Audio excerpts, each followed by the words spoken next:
This is a little bit more of a low-key kind of video that I'm trying out. I've been meaning to talk about sexuality on my channel for a while. Also because I feel like I talk about a lot of gender and gender-related stuff. I talk about, all different kinds of stuff, and I never really delve into sexuality very much. But I've been very open about my sexuality online, so it's not really that big of a shock. But right now I'm going through a little bit of like sexuality, not crisis, just exploration, I guess. This is, by the way, inspired by Dodie's little, Q&A about her being bi.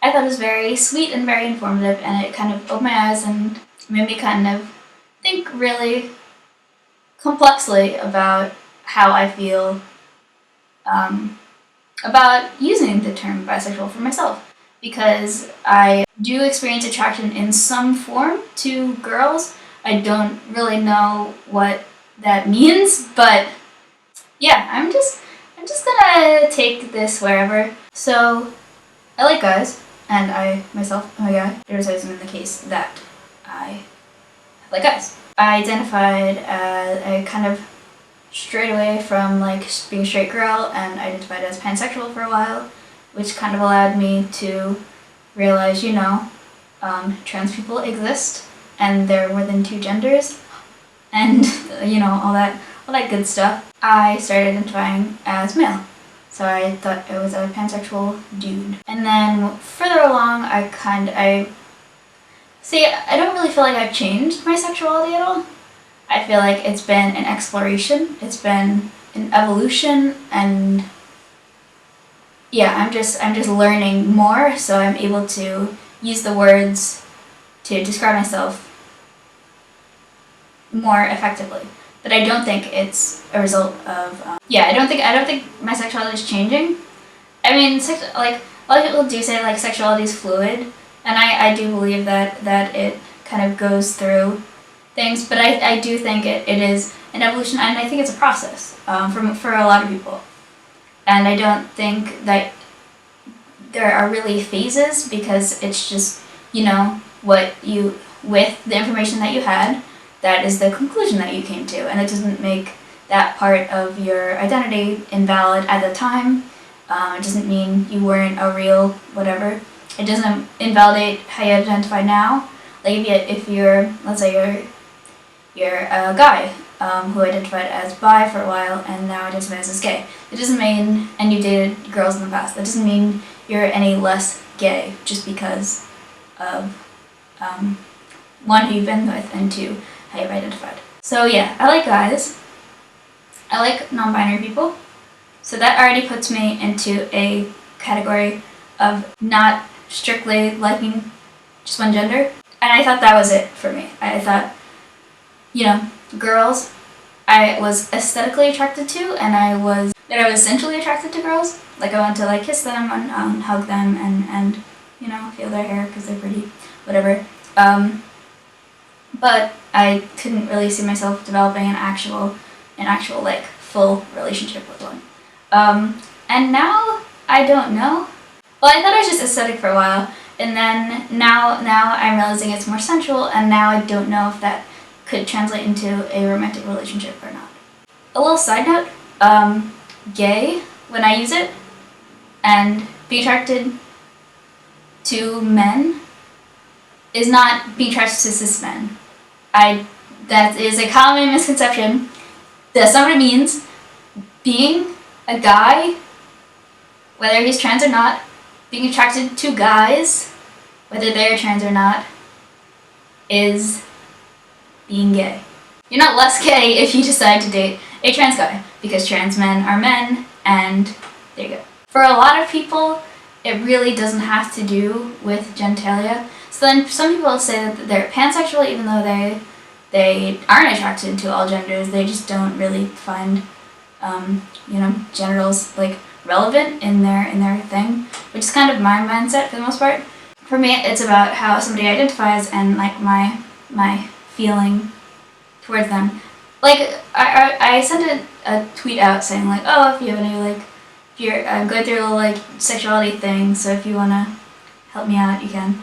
And then a few people said it's really case by case, and I don't have to pick a label, which I thought was very helpful advice because, you know, for me, having a label for each like kind of stage I was going through with my gender was very, very helpful. It made me feel like I was not alone. It made me like feel validated in that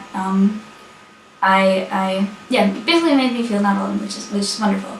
The issue with sexuality is that there are like a million labels. I feel like there are more labels maybe for like that I could fit into for sexuality than for gender. For gender, you know, a guy is relatively straightforward.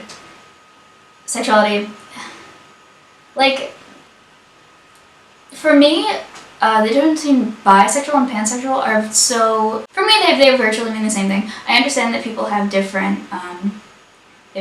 perspectives on what it means and what it means to them personally, and you know, that's fine. Like, everybody's allowed to, like, the thing with like those specific labels is that you are allowed to kind of interpret it the way you want.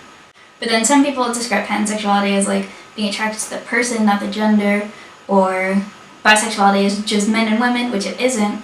There's a lot of issues with that. Another issue that comes along if I decide to label myself as bi, like, regardless, I would have a very strong leaning towards men. That doesn't make me any less bi. That being said, I don't know of any I don't really know of any like openly bisexual celebrities or internet presences. I feel like a lot of people, you know, keep it very hush. I mean, there's plenty of like gay celebrities and gay like influences on the media. But yeah, as far as bisexual men, I really don't see it. Right now, gay is the most comfortable term for me. Being a gay guy just feels very, very comfortable. Fitting into like the gay subculture and like the gay male like niche, I guess, is very comfortable for me. I don't know if there is there even like a bi men subculture? I don't really know. Or do a lot of bi men feel that they have to be either gay or straight? I mean, a lot of bi women feel that, or like bi non-binary people feel that. I know. Another aspect to my sexuality, by the way, just quick thing they didn't mention before, I am polyamorous. Look it up. I'm gonna make an entire video about it. If any of you are interested in, any of you are in an open relationship, have been in an open relationship, and is polyamorous, or any sort of like non-monogamy, you can either comment or tweet me. Also, I talked about this like maybe a year ago or something, but Ashley Mardell's book, ABCs of LGBT+, is out. You should go buy it. This is a very long video so far. I just want to get that out there, that their book is out. They use she or they pronouns, by the way. They're great. I'm really looking forward to it. I cannot afford the book right now, but they're gonna release a PDF version, I believe, online. But if you do have the money and you do want to educate yourself on a whole bunch of the terms that maybe I use, or like a lot of terms that a lot of people in the LGBT community use, go check that out. It's really great. Also, follow me on Twitter. I tweet kind of regularly. There's a lot of like polls and stuff regarding what kind of content that I want to make, or like I'm between. I do a lot of polls, like I'm between these two topics to make a video about. What should I make a video about?